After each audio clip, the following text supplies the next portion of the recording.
Pielgrzymka.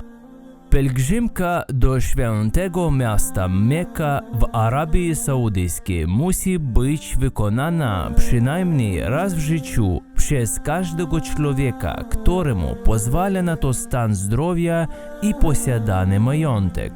Każdego roku wypada w 12 miesiącu muzułmańskiego kalendarza jedności ludzi wszystkich kolorów, skóry, ras, grup społecznych i każdego wieku, tak jak oni, łączą się w oddawaniu ci jedynemu prawdziwemu Bogu. Ta wspaniała podróż składa się z wielu elementów, takich jak składanie ofiar czy modlitwy w różnych miejscach. Pozwala doświadczyć zmienności życia, uczy człowieka pokory, czyni go bardziej cierpliwym i wdzięcznym Bogu.